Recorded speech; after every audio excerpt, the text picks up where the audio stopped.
Caros irmãos, caros convidados, boa noite. Seja bem-vindo à Irmandade Progressista. A Irmandade Progressista é um coletivo de maçons, progressista e evolucionista, que prima pela defesa obstinada dos princípios da maçonaria, e em especial pela defesa da liberdade, da igualdade e da fraternidade.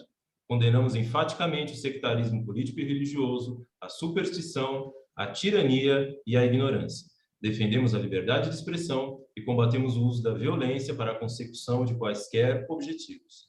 E trabalhamos contra atitudes que contrariem os princípios maçônicos, principalmente aquelas que incentivem violência de qualquer tipo, preguem censura à imprensa ou qualquer tipo de restrição às liberdades individuais e coletivas, defendam ditaduras de quaisquer matizes ideológicas, defendam o uso da força nas disputas políticas, façam apologia ou defendam a tortura, o crime e outros abusos físicos ou psicológicos, e que discriminem pessoas por sua condição social, por sua origem racial ou étnica, por gênero, por orientação sexual, política ou religiosa.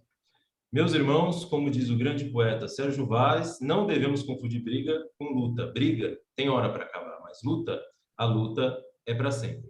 Obrigado por estar conosco nessa noite. Meu nome é Amir Saleh, faço parte da loja Pierre Campadella de São Paulo.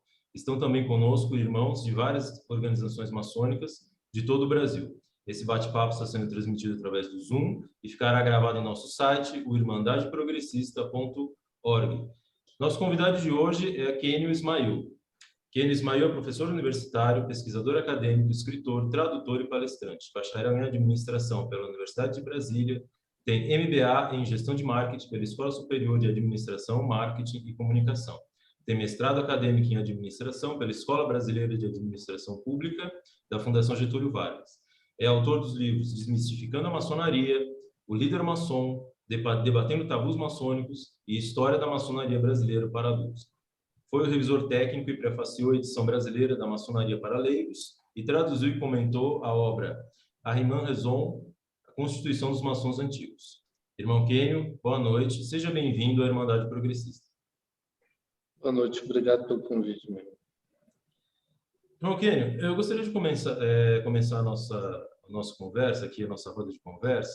Eu gostaria que você fizesse uma análise da conjuntura maçônica atual, levando em consideração esse conservadorismo, esse reacionarismo que tanto permeia a maçonaria atualmente, e gostaria que você fizesse uma análise sobre essa evolução do conservadorismo dentro da maçonaria, porque a gente sabe que, mesmo através de um artigo que você mesmo escreveu, né, que o Gobi, no final do século XIX, começo do século XX, ele tinha uma tendência, ele tinha ideias abertamente socialistas, né, em relação à organização social, em relação à educação e vários outros aspectos. Então, e como que isso se desenvolveu, né, passando pelo Estado Novo e chegando até hoje, nessa postura atual da maçonaria, tão reacionária, tão conservadora, né, que obrigou a gente até a criar esse coletivo Irmandade Progressista para tentar resgatar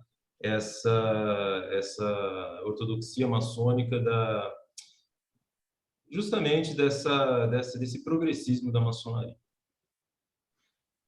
Então, a gente tem vertentes da historiografia que essas vertentes entendem que a história se repete. Então, que nós vivemos uma espiral e que alguns momentos históricos, uma forma ou de outra, eles irão se repetir. E há vários indícios, né, de que isso realmente ocorre, e há várias teorias que partem desse princípio, né, de que a história se repete, por que ela se repetiria, né? Então, a questão de arquétipos, a questão de subconsciente coletivo, então, que buscam encontrar uma resposta para esse fenômeno, que é o fenômeno da repetição da história. E, então, hoje, você me pediu uma análise da maçonaria atual, maçonaria brasileira. Para isso, a gente precisa ter uma análise do Brasil, porque o grande problema que nós temos na maçonaria brasileira, em especial, é o seguinte: a maçonaria era para nós pegarmos cidadãos, né, do mundo profano para nós lapidarmos, ajudarmos esse cidadão a se lapidar com os princípios maçônicos. Então, nós realizaríamos transformações, né, nesse cidadão com base nos ensinamentos maçônicos, e ele voltaria para o mundo profano diferente, melhorado, de forma a tentar espargir esses princípios maçônicos, que são princípios morais, na sociedade, colaborando assim para a melhoria da sociedade, para a busca do melhor bem-estar e felicidade da humanidade. Então, essa é a finalidade da maçonaria. Então, essa é a sua razão de existir. Mas o que nós temos? Quando a maçonaria não consegue cumprir esse dever de ajudar o homem a se lapidar, de educá-lo maçonicamente, quando a educação maçônica é falha, a pressão da cultura profana é maior dentro da maçonaria do que da maçonaria sobre o próprio maçom. Então, o lado profano do maçom fala mais alto dentro da maçonaria do que o lado maçônico do maçom fala no mundo profano. Esse é o problema que nós temos na maçonaria brasileira. Por uma falha educacional, a maçonaria está sendo impactada muito mais pelo mundo profano do que ela está impactando o mundo profano no Brasil. E a situação que a gente vive no Brasil hoje, nós estamos vivendo a década de 30. Nós estamos vivendo exatamente a década de 30. Quem lê sobre a década de 30, sobre Vargas e os integralistas, nós conseguimos ver que nós estamos vivendo um novo integralismo. Os integralistas eram os fascistas brasileiros. Os integralistas eram os camisas verdes que usavam sigma, a faixa com sigma no ombro. E eram adeptos, eram fãs do nazismo, do fascismo italiano. E eles tinham um intelectual que era o líder intelectual deles na época no Brasil, que era Gustavo Barroso, que é o que hoje nós temos naquele astrólogo que vive no exterior, que é o Olavo de Carvalho. Então, a história se repete de uma forma extraordinária.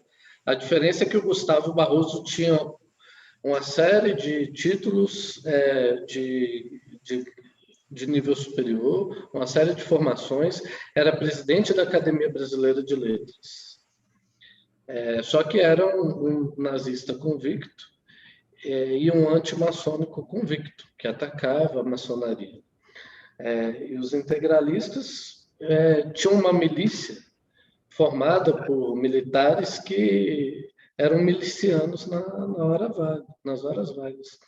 E eram de extrema direita e combatiam tudo para eles, que eles não concordassem e que não fosse conservadorismo, era taxado de comunismo, e a maçonaria era taxada de comunista, e faziam um movimento de perseguição a tudo que eles não concordavam. E a gente está vivendo hoje um clima muito parecido com o que existia nessa década de 30, em especial ali por volta de 35, 36 e 37, que isso ficou mais latente, né? Os integralistas somavam milhões de adeptos no Brasil, né? E os camisas verdes eram dezenas de milhares, né?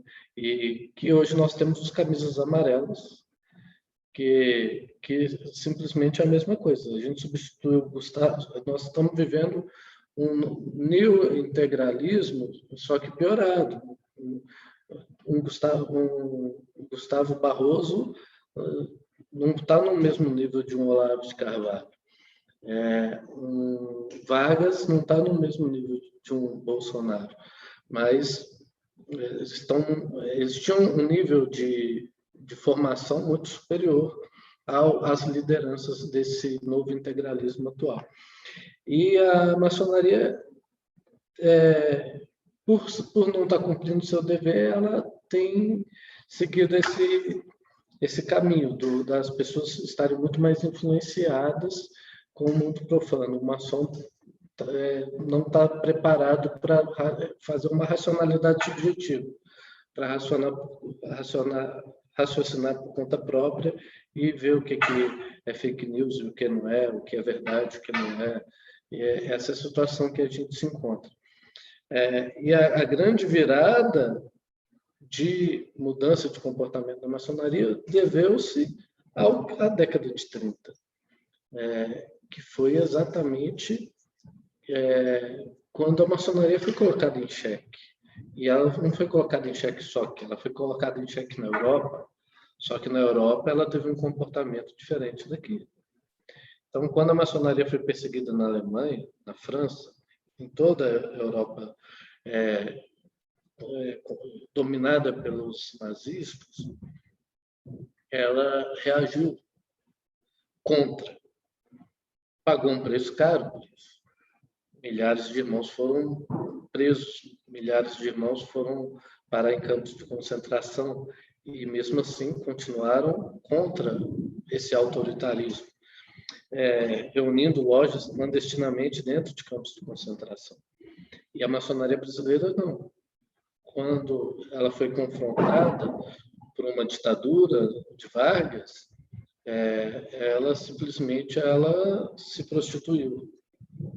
Ela ofereceu o grão-mestrado geral do Grande Oriente do Brasil a um general profano, em troca de poder reabrir as portas. Ela ofereceu abolir o lema liberdade, igualdade e fraternidade, porque era um lema revolucionário. Então, seria melhor adotar um lema que não tivesse a ver com revoluções estudantis, como a Revolução Francesa.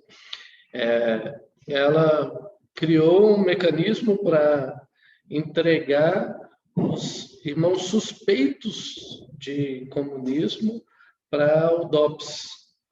E eu fiz um levantamento foram pelo menos mais de 80 irmãos entregues ao DOPS, pelo Grão-Mestre Geral do Grande Oriente do Brasil, que tinha que fazer uma lista e entregar na delegacia do DOPS, no Rio de Janeiro, a lista dos irmãos suspeitos. Esses irmãos eram expulsos sumariamente e eram investigados pelo DOPS. E a gente sabe como é que o DOPS fazia as investigações naquela época. Então, essa era a situação que a gente enfrentou no momento de prova, né? No momento de verificar em que se colocou em questão se a maçonaria brasileira era maçonaria mesmo. E a nossa resposta foi um tanto quanto distinta dos irmãos da Europa, ou dos Estados Unidos, da Inglaterra, que foram contra o autoritarismo. Nós começamos a fazer um monte de festas em homenagem a Getúlio Vargas, um monte de homenagens em homenagem a Getúlio Vargas. E tudo numa distância de 15 anos entre o Grande Oriente pregar o comunismo científico, o comunismo marxista, e entregar os irmãos comunistas para a tortura do DOPS. Foram menos de 15 anos. Ok, mas você tem uma hipótese sobre por que aqui no Brasil isso se deu de maneira diversa que na Europa ou outros lugares que sofreram com regimes autocráticos? Eu não tenho... Aí seriam hipóteses. Eu, enquanto pesquisador, eu evito divagar muito sobre essas questões, né? Eu trabalho com fatos, e esses são os fatos. A maçonaria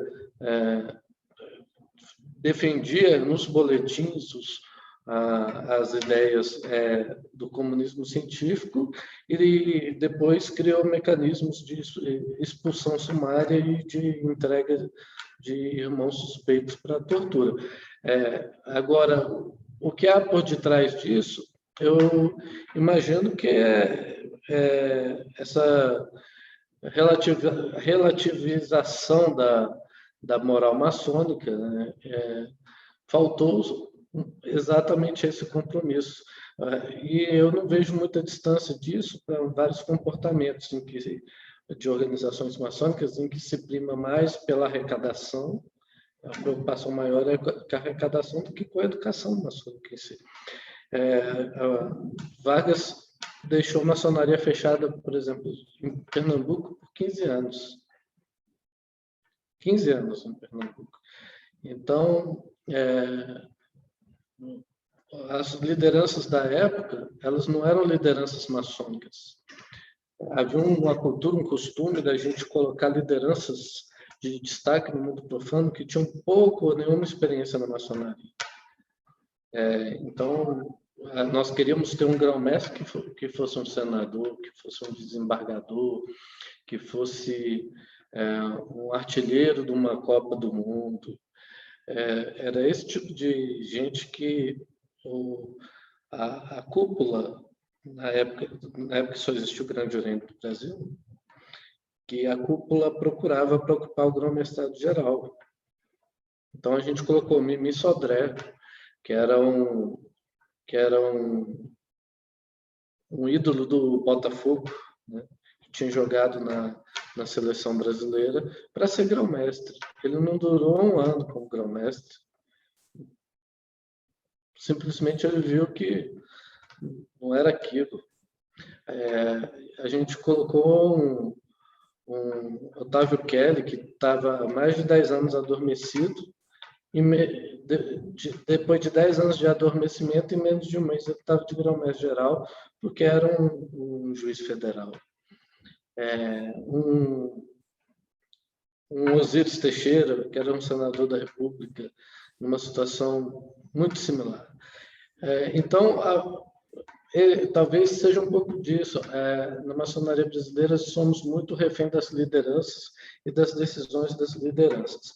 A maçonaria brasileira não tem uma política de Estado, ela só tem política de governo.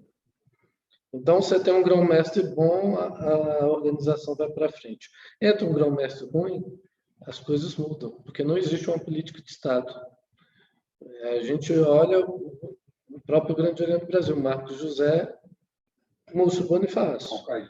É uma guinada de 180 graus, em postura sobre muitos assuntos, porque não existe uma política de Estado, é apenas uma política de governo. E é muito fácil vir alguém e tudo mudar novamente.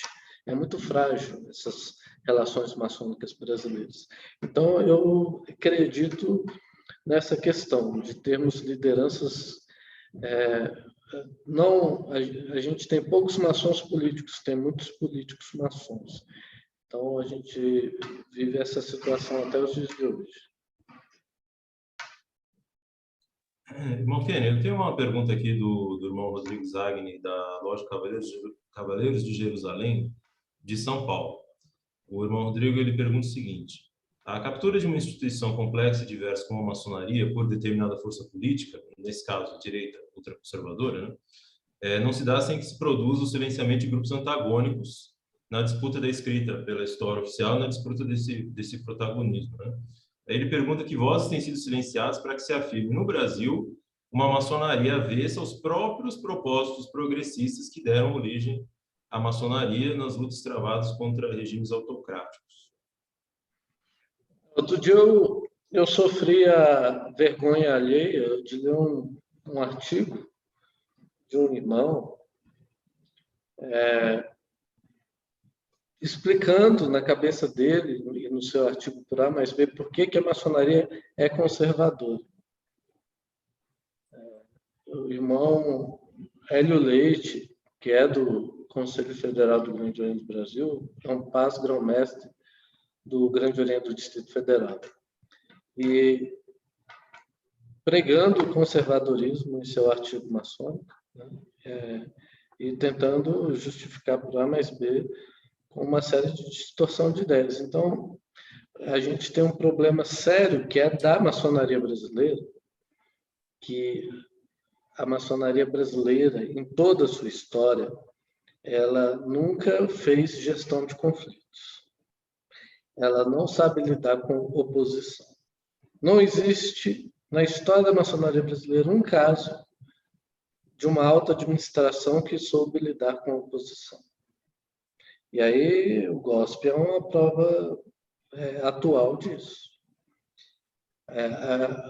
A oposição é vista, e aí é uma questão cultural brasileira. A oposição não é vista como algo bom, é vista como inimigo. E vista como inimigo é algo que precisa ser combatido, que precisa ser vencido, que você precisa derrotar, que você precisa destruir. Então, não existe gestão de conflitos. Todas as grandes organizações do mundo e no Brasil realizam gestão de conflitos, treinamento em gestão de conflitos, aplicação de gestão de conflitos. Isso não existe no Brasil. Simplesmente não existe. Ou você tem donos da potência que não têm oposição, ou você tem grupos que também não aceitam a oposição. A oposição nas grandes potências nunca ganha uma eleição. A oposição, quando ganha eleição, não toma posse. Vide Atos Vieira de Andrade, em 1973. Então, utiliza-se, ou seja, os grupos de situação, eles se mobilizam de forma antimaçônica, né, pouco maçônica, para anular qualquer tipo de oposição. E, infelizmente, como a gente está vivendo um Brasil, uma realidade de crescimento de vozes conservadoras, e os irmãos, por não aprenderem na maçonaria a realizarem uma dialética, a realizarem uma racionalidade substantiva, a terem um senso crítico, eles vão comprando esse discurso. A tendência é essa, as poucas vozes que se opõem a esse entendimento, elas serem de alguma forma silenciadas. O que é temerário, mas eu repito, a história se repete e é o que se tende a ocorrer aí a curto prazo na maçonaria brasileira. Queria passar a palavra agora para a nossa irmã Dulce Insfran, da loja Isis e Osíris. Irmã Dulce. A minha pergunta vai mais em cima da questão da mulher na maçonaria, né? Então, eu vou contextualizar. Bolsonaro falou novamente que seu governo iria combater a ideologia de gênero e buscar resgatar os valores tradicionais da família e da tradição cristã. Levando em consideração o conservadorismo do atual governo em relação à política de gênero e a postura em relação a esse assunto da maioria dos irmãos e irmãs maçons que apoiam esse governo, qual é o seu posicionamento, irmão, em relação à maçonaria feminina e mista, entendendo aqui que eu não estou me referindo à questão de ter corpos simbólicos e filosóficos dos altos graus, misturando as duas instâncias, mas em ter homens e mulheres trabalhando em condições de igualdade dentro da mesma loja. 2. Qual o seu posicionamento em relação à nova postura adotada pela Grande Loja Unida da Inglaterra, a política de reatribuição de gênero, tanto de homens como de mulheres, que passaram por intervenções de mudanças de sexo, postura da GLUE, sendo que um maçom, após a iniciação, deixa de ser um homem, não deixa de ser maçom, sendo que qualquer preconceito por parte dos demais irmãos é considerada uma postura antimaçônica. Se uma mulher que passou por uma mudança de sexo e se tornou homem, se inscrever para se tornar um maçom, sua inscrição deve ser processada da mesma forma que para qualquer outro candidato do sexo masculino. Nenhum candidato deve ser submetido às perguntas sobre seu gênero que possam incomodá-lo. 3.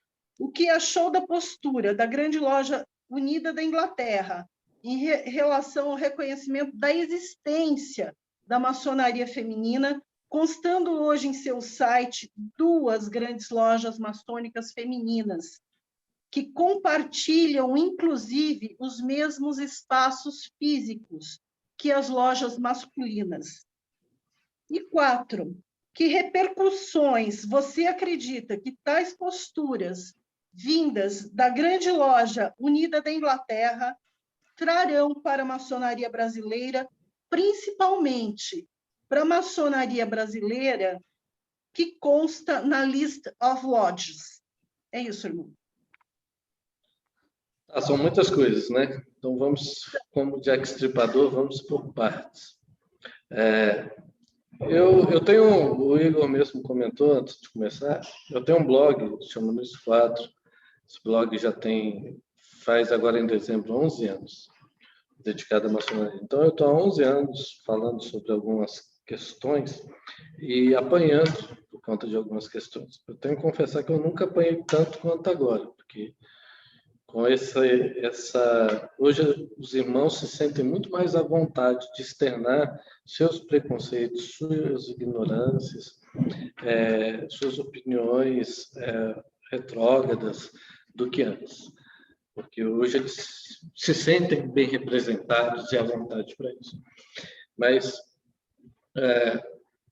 eu tenho há 11 anos escrito sobre a questão de deficientes físicos na maçonaria brasileira, a questão de homossexualidade na maçonaria e a questão de gênero também na maçonaria, mais recentemente. A maioria dos irmãos, eu fico feliz, tenho orgulho de dizer que a maioria dos irmãos ficam sabendo disso a partir do meu blog. A gente é feliz em dizer que a gente traz em primeira mão essas comunicações, por termos aí uma década atrás de história, né, e de luta, e realmente a gente apanha muito, e isso é replicado, claro que geralmente, muitas vezes de forma plagiada, né, sem citar a fonte, mas o importante é que a mensagem chegue ao máximo de irmãos. E a questão é uma questão cultural mesmo. Nós temos tabus, assuntos que você simplesmente não discute. A questão de deficientes físicos, há mais de 100 anos, que você vetar um candidato por deficiência física é uma infração na maioria das potências do mundo. E no Brasil tem muitos irmãos que ainda acreditam que isso fere um landmark. Enquanto é uma infração na maioria dos países do mundo. Você tem rituais em braille nas grandes potências do mundo, para você iniciar sexo. Você tem fundos de adaptação de edifícios maçônicos nas principais grandes lojas do mundo, para você adaptar para cadeirantes. Porque a maioria dos edifícios, especialmente nos Estados Unidos, tem regras de que os templos precisam ficar no segundo pavimento, não podem ficar no térreo. E aí tem escadas, então eles têm fundos para criar elevadores, né, rampas, para permitir o acesso para quem tem dificuldade de locomoção. Isso no Brasil ninguém discute. E ninguém discute porque é um assunto que não dá votos, que pelo contrário, faz você perder votos. Então, eu acho que o próprio mecanismo de reeleição na maçonaria brasileira é prejudicial à maçonaria, à evolução da maçonaria. Porque você quer ser reeleito e aí você não trata das questões importantes porque elas são impopulares. A questão de gays é uma irregularidade maçônica na maioria das potências do mundo. Você demonstrar um preconceito com um candidato ou com um irmão por conta de orientação sexual é uma irregularidade maçônica. Nós temos declarações de várias grandes lojas do mundo declarando que aceita membros de qualquer orientação sexual. E isso é um grande tabu num país conservador como esse. E a questão de gênero também é muito similar. A Inglaterra ela definiu que a mulher que se identifica com o gênero masculino pode ser iniciada na Grande Loja Unida da Inglaterra, e o irmão que tiver uma mudança de identificação do gênero feminino, ele não pode ser desligado. Ele mantém a sua filiação maçônica. Agora, o homem que se identifica como mulher deve procurar uma das duas grandes lojas femininas da Inglaterra. Então, a gente tem essa situação. E eu sou um defensor das potências femininas. Eu sou conservador na questão das potências mistas, porque eu acho que ou você tem potência feminina e masculina, ou você defende a ideia da potência mista. Então, eu sou favorável, eu vejo com bons olhos, não só defender, mas promover essa ideia de maçonaria masculina e maçonaria feminina, ambas respeitando identidade de gênero. Esse é o meu pensamento, que é o pensamento hoje da Grande Loja Unida da Inglaterra, da Grande Loja do Chile, da Grande Loja da Argentina, da Grande Loja Alpina da Suíça. E isso é algo que está entrando nas discussões em nível mundial. Nós acabamos de ter uma Conferência Mundial de Grandes Lojas Regulares, que ocorreu em Berlim, tem 2 semanas. Nessa Conferência Mundial de Grandes Lojas Regulares, a Grande Loja da Alpina propôs uma definição de maçonaria que entende a maçonaria como uma fraternidade de homens e de mulheres. E esse assunto acabou não foi votado, né, por uma resistência de algumas potências. Tem mais alguma questão que... O Grande Oriente da França, ele passou a ser considerado misto porque um irmão passou por uma cirurgia de mudança de sexo e a loja recebeu o irmão, então eles passaram a trabalhar como uma loja mista com homens e mulheres, né? No caso da maçonaria mista, aí que está. Eu acho que é uma falta de liberdade com a escolha do outro. Por exemplo, eu faço parte de uma loja maçônica mista, sempre fui de loja maçônica mista. Nós trabalhamos muito bem juntos. Então, eu acho assim, o meu pensamento em relação a esse assunto é que cada um deveria escolher o seu caminho, né? Ao invés de querer ditar a regra do caminho do outro. É o que eu penso. Meu sentido de liberdade é bem maior. E o rito de Mênfis, no Israel, ele foi concebido para ser um rito masculino, feminino e misto. Então, ele já foi concebido para ser dessa forma. E nós temos mais de 1.400 ritos no mundo, né? Então, eu respeito a sua opinião e entendo o seu raciocínio. Eu só corrigiria na questão de que eu não vejo ninguém impondo nada a ninguém. Você está aí fazendo a sua maçonaria, eu estou aqui, você defende a maçonaria mista, eu defendo a ideia de maçonaria masculina e feminina. Eu não vou impor isso a você e você não vai impor a sua a mim. Eu acho que esse é o caminho da liberdade. Sim. Eu acho que a liberdade está aí, né? Em eu respeitar a maçonaria mista, direitos humanos e ter uma visão de que eu gosto do raciocínio do mainstream de apoiar uma maçonaria feminina, por uma série de razões. Mas reconheço o valor histórico, o tamanho, a potência de movimentos relacionados à maçonaria mista. Tenho uma admiração pelo Grande Oriente de França, nesse sentido, pelas lutas que vem travando aí ao longo dos séculos, não só dos anos, né? Apesar de discordar em algumas questões. Eu acho que esse é o caminho. Ninguém impor nada a ninguém. Eu gostaria de passar a palavra agora ao nosso irmão Juca Ribeiro. O nosso irmão Juca, ele é membro da Comerciates do Grande Oriente do Brasil, lá do Rio de Janeiro. Está com a gente aqui, Juca? Estou sim. Está me escutando bem aí? Perfeitamente. Tá bom, então. Boa noite, meus irmãos, minha irmã. Boa noite, irmão Kênio.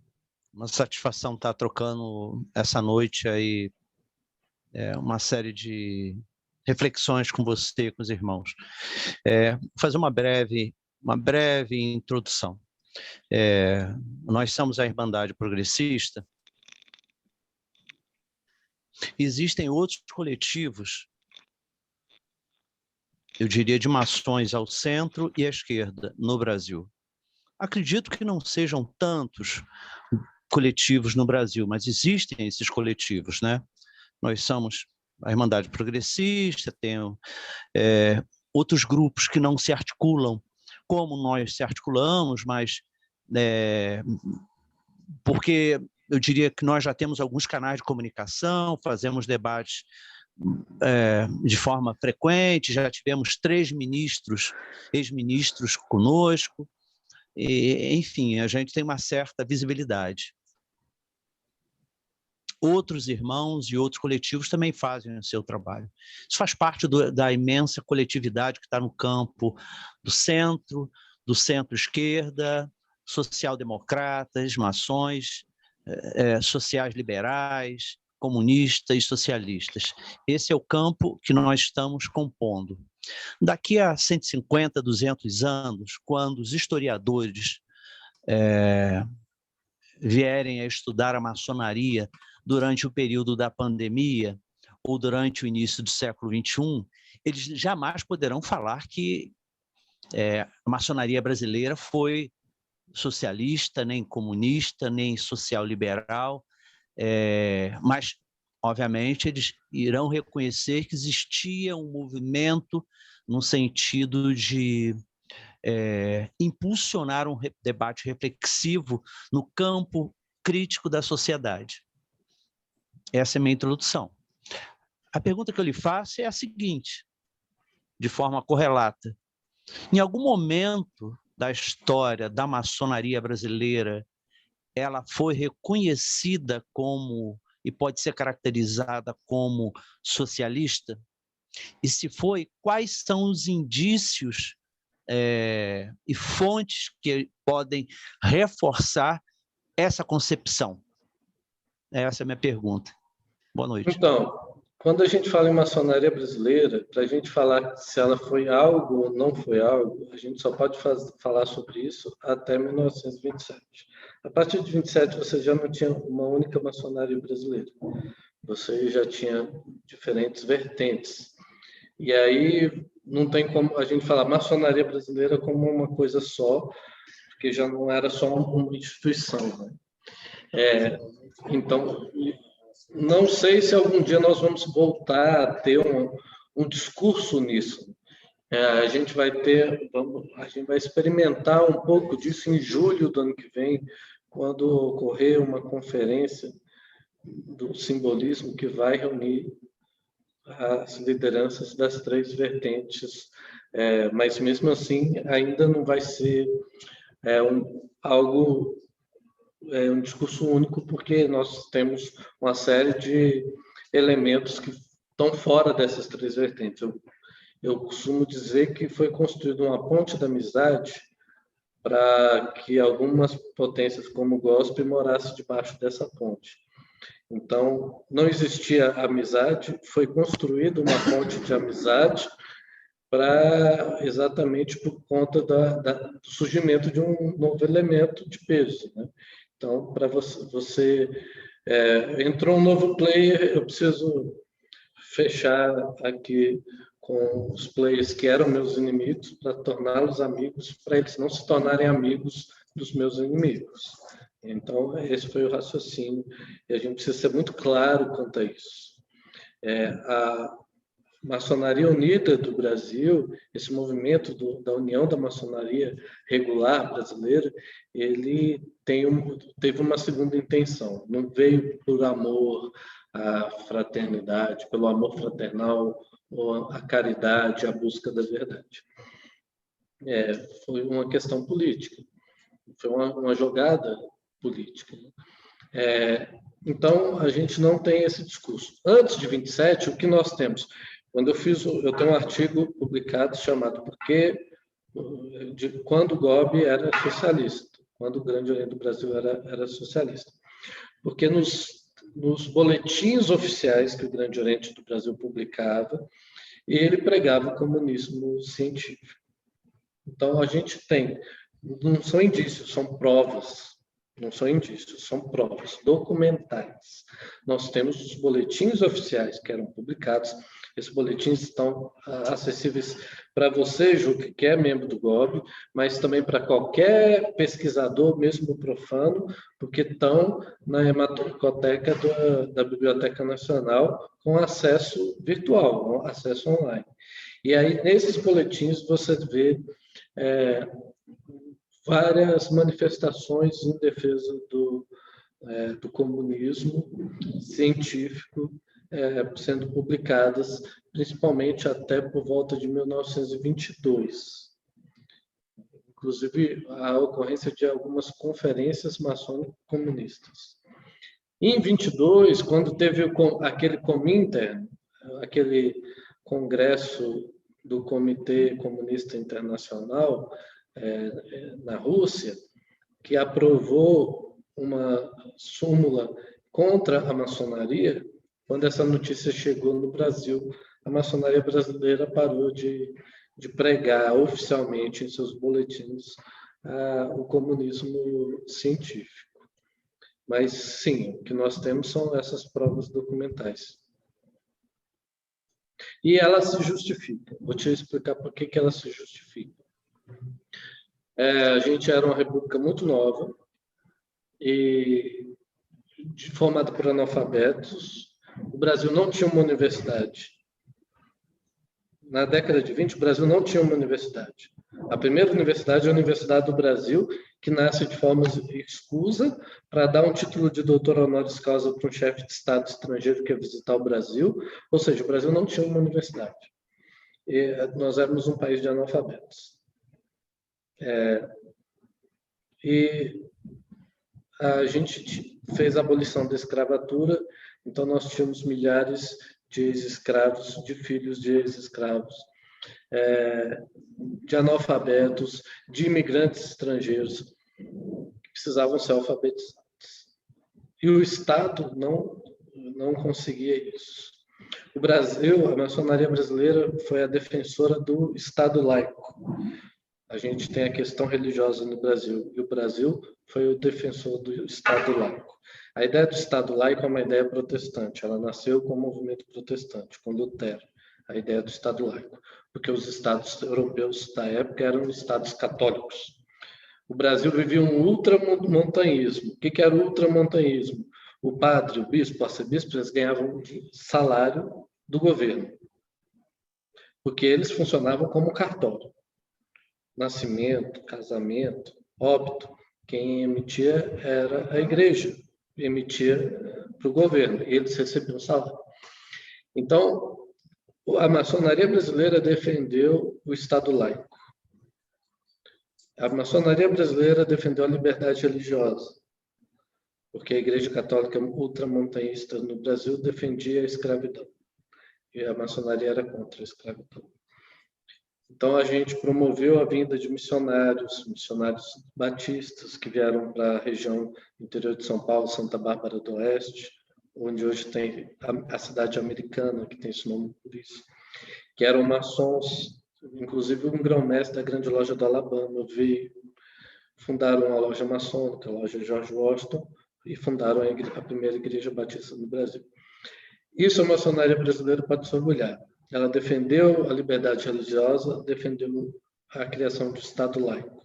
Com a República, nós tivemos um Estado laico. E aí a maçonaria abraçou a ideia do ensino laico. A gente só tinha ensino católico. E aí veio a ideia do ensino laico. O Grande Oriente do Brasil determinou que toda loja maçônica que tivesse numa cidade que não tivesse uma escola pública na cidade, aquela loja tinha por obrigação criar uma escola pública, uma escola de ensino fundamental, não só para crianças, mas para adultos.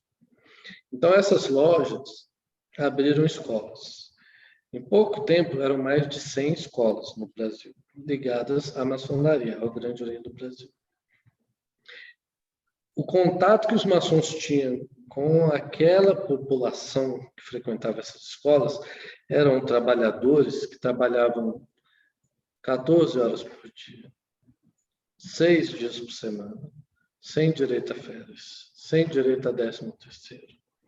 Se adoecesse, estava demitido, sem rescisão, sem INSS, sem nada.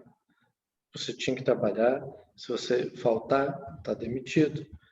Se você adoecer, está demitido. E aí você ainda ia à noite ter aula na loja maçônica. E os maçons se deparavam com essa população.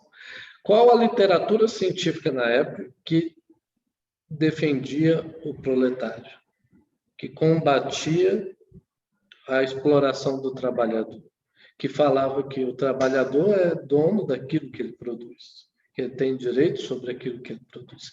Era o comunismo científico. Então, foi algo natural que a maçonaria buscasse, naquela época, ideias que viessem a reduzir aquela diferença que ela encontrava dentro de loja das suas escolas. Infelizmente, as decisões que nós tomamos na era Vargas, que veio logo depois, fez com que essas mais de 100 escolas simplesmente desaparecessem junto dessas ideias. Então, a maçonaria ficou resumida a nada socialmente, e até hoje ela não tem nenhum projeto social nacional, ela não tem nem política de Estado, quanto mais um projeto nacional. Não tem uma relevância social, não tem uma voz uníssona. Como o Marco Morel, o professor Marco Morel fala, a maçonaria brasileira hoje é o baluarte do conservadorismo. Ele chama a maçonaria brasileira disso. Ele, que é um decano da Universidade Estadual do Rio de Janeiro. O que é a maçonaria brasileira? O baluarte do conservadorismo no Brasil. É isso.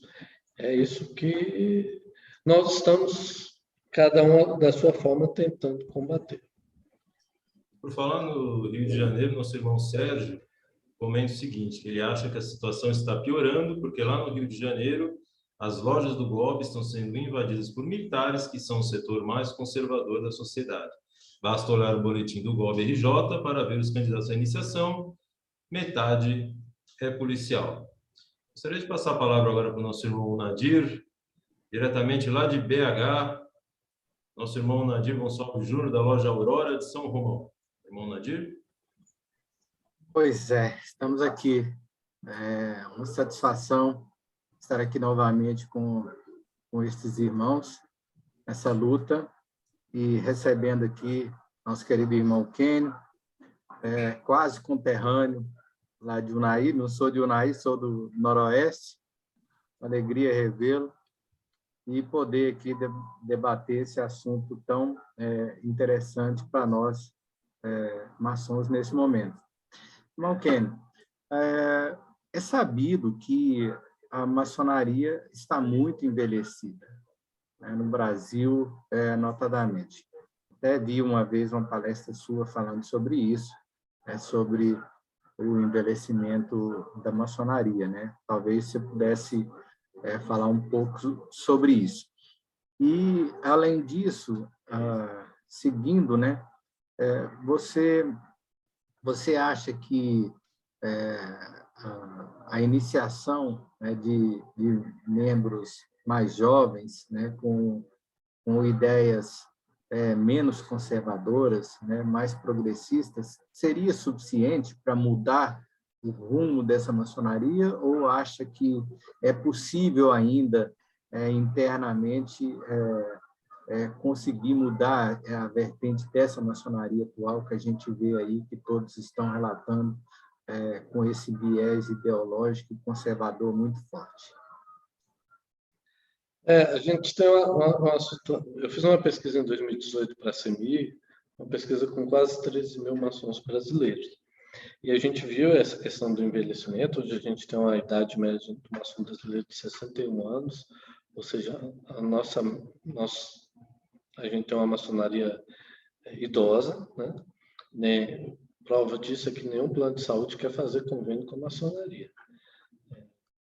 Então, a gente tem essa situação, ela é real, e é uma situação que outros países já viveram e que a gente está vivendo agora, né? Então, nós vamos, daqui a alguns anos, sofrer o baque de ter essa concentração de idade numa geração mais velha, e essa geração vir a óbito, e essa geração representa mais de 70% dos maçons no Brasil. Então, quando ela vir a óbito, porque nós temos a expectativa de vida do homem no Brasil é de 76 anos e meio. Então, quando ela vir a óbito, nós vamos perder quase 70% da nossa massa maçônica. O problema que nós temos hoje é que, em que pese mais de 70% dos candidatos que nós iniciamos na última década estão na casa dos 30, entre 30 e 39 anos de idade, esse público é o que está evadindo. Nós temos aí uma taxa de crescimento anual na maçonaria brasileira de 6,29%, em 2018 era de 6,29%. Mas nós temos uma evasão na maçonaria brasileira de mais de 6%. Ela é de 5 e pouco, mas aí tem os óbitos que já vêm ocorrendo, que somados e as expulsões dão mais, em alguns estados dá mais de 7%. Ou seja, a gente está patinando, a gente cresce 6%, mas perde 6% todos os anos. Só que os 6% que a gente perde é de jovem, não é de velho.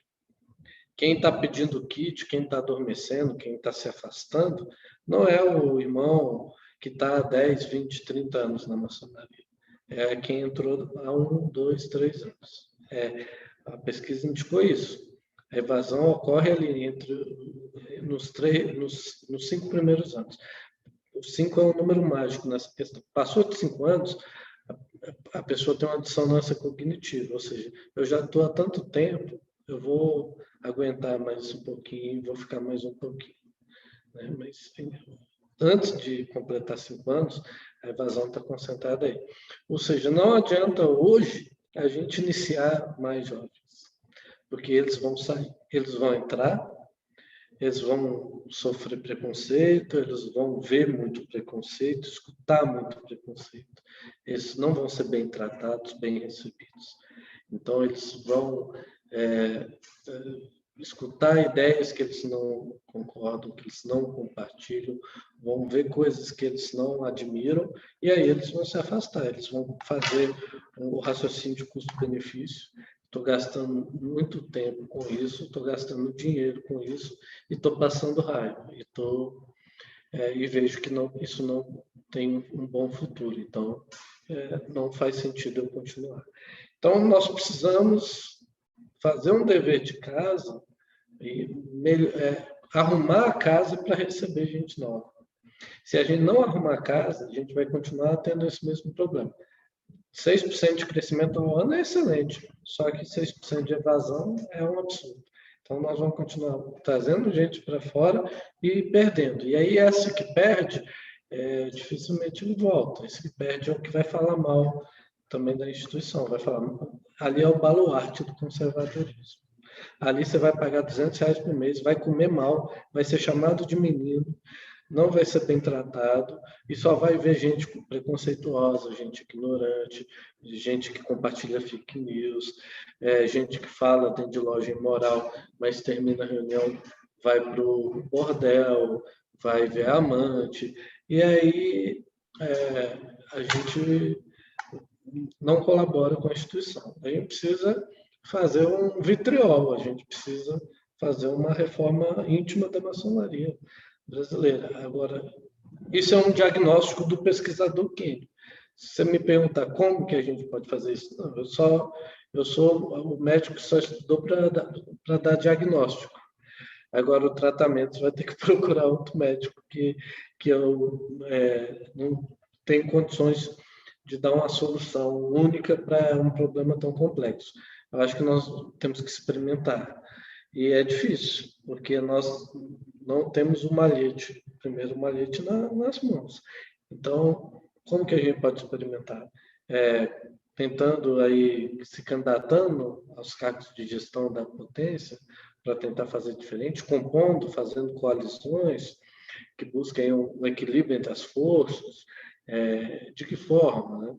Né? O que eu sei é uma cidade que quer ser turística, ela educa a sua população antes de trazer os turistas, para a população receber bem os turistas, para os turistas voltarem. A gente tem que fazer mais ou menos o mesmo. A gente tem que educar a nossa população maçônica hoje de receber bem. Vou dar o exemplo do cúmulo do conservadorismo. Tem uma grande loja no Brasil que, na sua constituição, o aprendiz e o companheiro é proibido de falar em loja. Isso é uma infração grave. Ele não pode falar. Se ele pedir a palavra, ele tem que ser advertido. Se o venerável mestre der a palavra para ele, o venerável vai ser punido. Então, ele vai ficar 1 ano e meio pagando, igual todo mundo. Ele, às vezes, é um mestre, um doutor, um gênio, e ele vai ficar 1 ano e meio ele pagando, calado, porque ele é proibido constitucionalmente falar. Quer algo mais absurdo que esse? Quem, em sã consciência, vai manter uma filiação? Você tem que ser um masoquista para pagar, para ir escutar todo mundo falar. Você tem algo decente para falar e você não pode falar, mas você vai pagar igual todo mundo, vai estar presente igual todo mundo, vai arcar com todos os ônus sem nenhum bônus. Vai ser tratado, não, você é um menino, você não sabe ler nem escrever, você só sabe soletrar. Que mundo é isso, né? Em que os irmãos confundem a alegoria com a realidade. Não sabe ali o que é alegoria e o que é realidade. Então, mudar essa realidade que a gente tem é um grande desafio e eu não vejo uma solução simples, né? Uma receita de bolo a curto prazo para isso.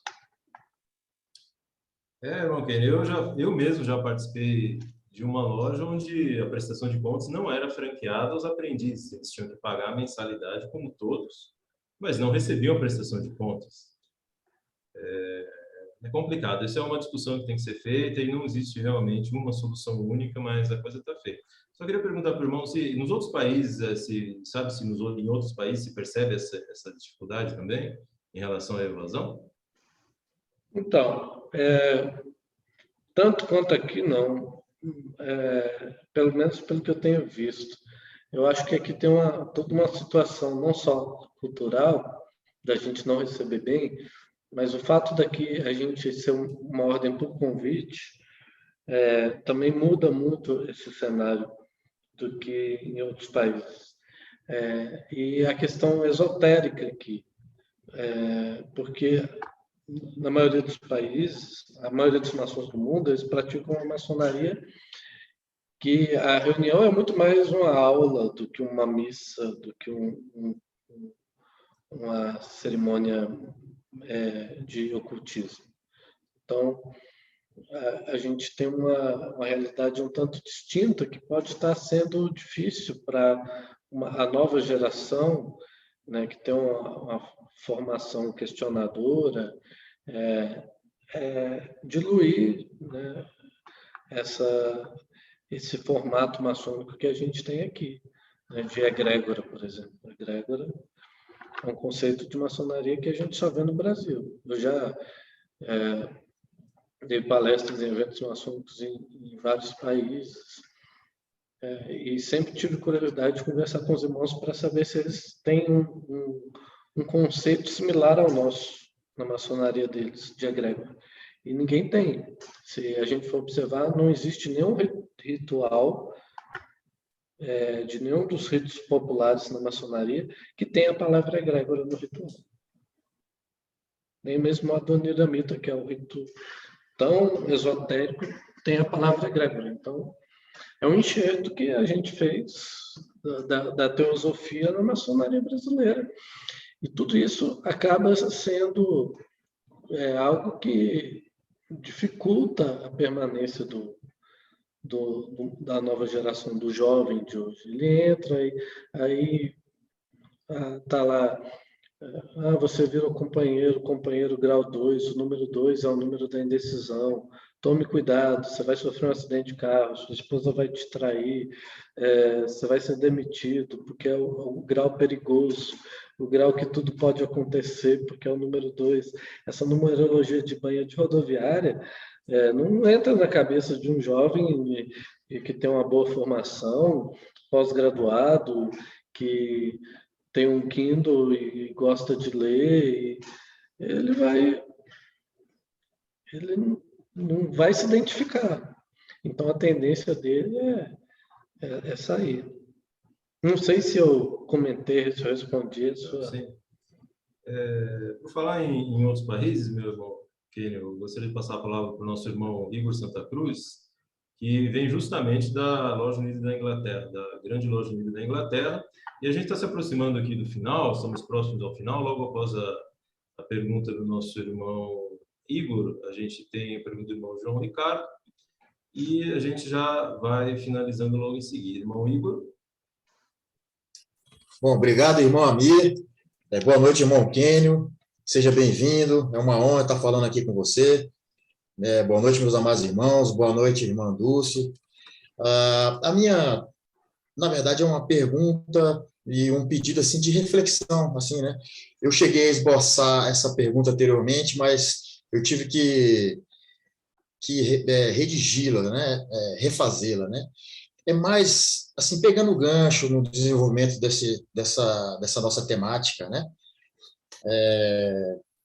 Eu tem certas coisas na maçonaria que eu tenho, até hoje, eu tenho uma certa dificuldade de entender a razão dela, e eu acho que isso deve ocorrer com muitos de nós, né?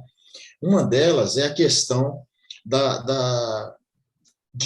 por exemplo, um dos meus questionamentos é o seguinte: até que ponto, né, essa cultura de proibição absoluta de discussão política na maçonaria faz sentido, né?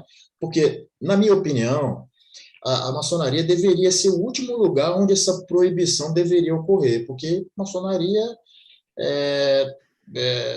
entende-se por um local, um refúgio, onde há liberdade de pensamento, e essa liberdade de pensamento e de expressão do pensamento, né, um direito, obviamente, fundamental, um direito de primeira geração, de primeira dimensão, né, que faz parte daquela série de direitos,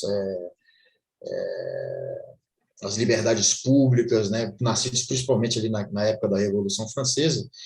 Eu imagino, assim, eu queria que você desenvolvesse um pouco essa ideia, até que ponto, porque, obviamente, que o que deveria ser proibido seria a beligerância, a discussão, a briga, conflito, etc. e tal.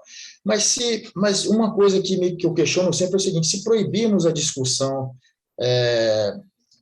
desse tipo de assunto,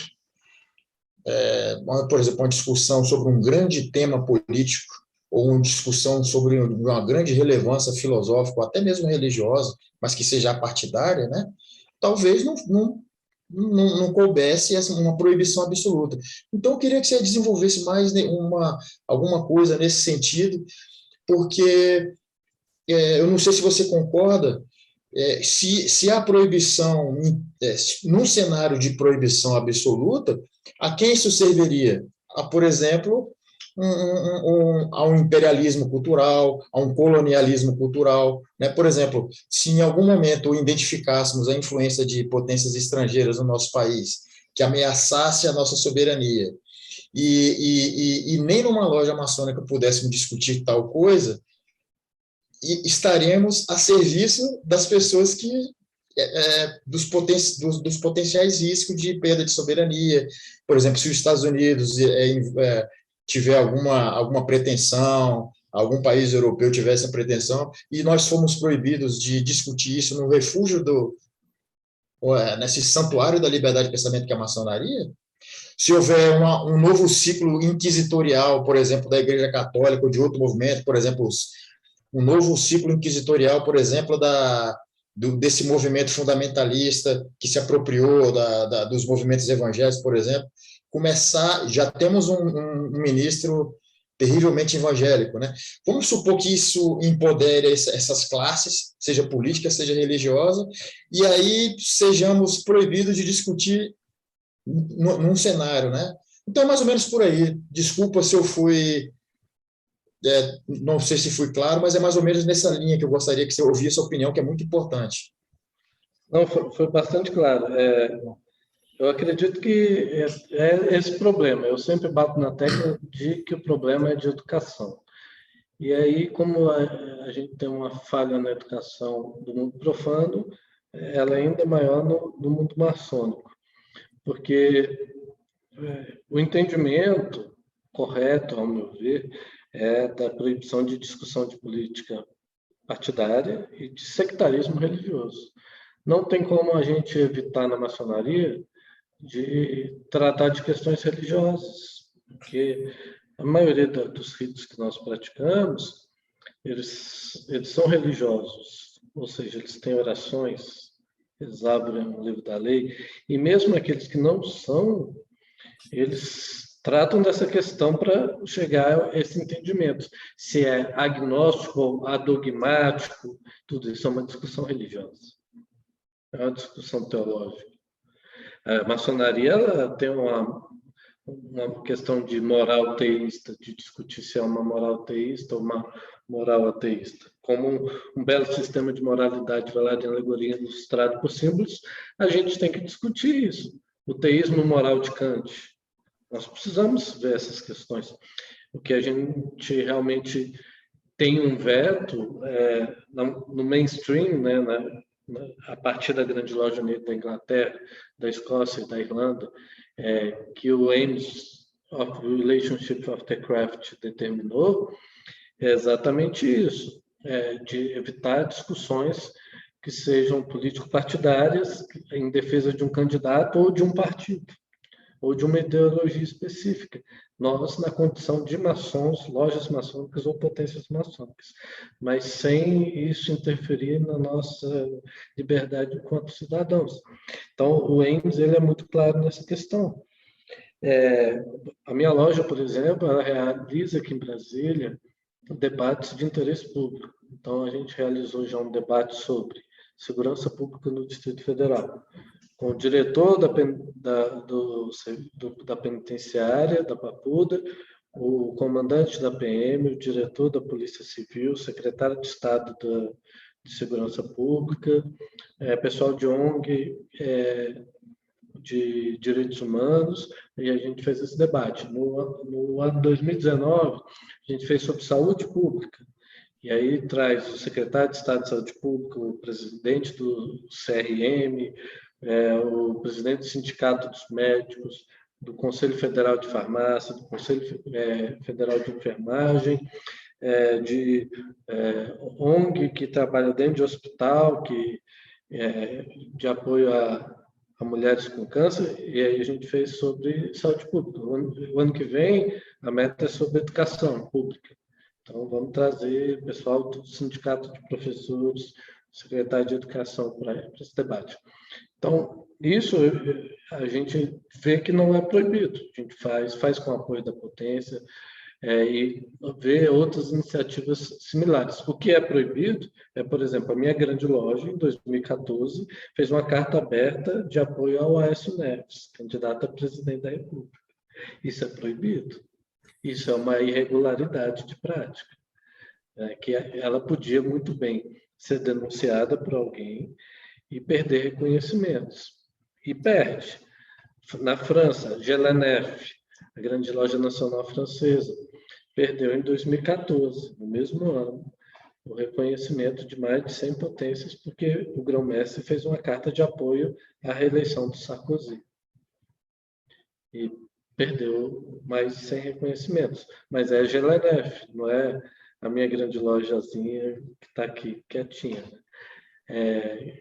Então, a gente tem essa questão. Não foi a única. Nós tivemos uma série de potências no Brasil que fizeram, naquele ano, carta de apoio à candidatura do Aécio Neves.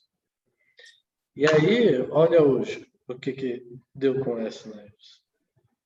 Então, é muito temerário ela se manifestar. Mesmo que uma loja tenha 100% de membros que apoiam o mesmo candidato, ela é proibida de se manifestar. Porque ela tem que não pensar só nos membros de hoje, mas nos de ontem e nos de amanhã, porque ela não sabe quem virá. Então, ela não tem como abraçar uma causa político-partidária, né? Ela precisa se manter isenta nesse sentido, e eu entendo e concordo de que isso é importante para ela cumprir sua finalidade de existir, seu objetivo institucional, que é da melhoria moral de homens de bem, né? E que isso, de certa forma, pode desviá-la. O maçom brasileiro era muito vaidoso. Ele quer que a maçonaria brasileira tome conta, seja a eminência parda do Brasil, né? E isso é por vaidade. Ela não é um partido político. Ela não tem essa finalidade. É como eu chegar na escola dos meus filhos e querer que os professores deles parem de dar aula para irem ser a eminência parda do país, para irem resolver o problema do país. Que os médicos nos hospitais parem de operar os pacientes para irem se envolver com política. A maçonaria não foi criada para isso. E ela desperdiça energia com isso. Então, é muito fácil a gente perder o foco. Eu costumo dar um exemplo do Schreiner. Eu sou Schreiner, que cuida de saúde de crianças. E eu era presidente do Clube Schreiner aqui de Brasília em 2014 para 2015. E um belo dia veio um irmão falando que o lar de idosos Maria Madalena, no Bandeirante, na periferia de Brasília, estava caindo aos pedaços, faltando material de limpeza, comida, os velhinhos estavam quase morrendo de fome, querendo que o Schreiner se envolva. E rapidamente muitos irmãos falaram, vamos lá. E eu tive que intervir, falei, não podemos, porque a Schreiner é para cuidar de saúde de criança.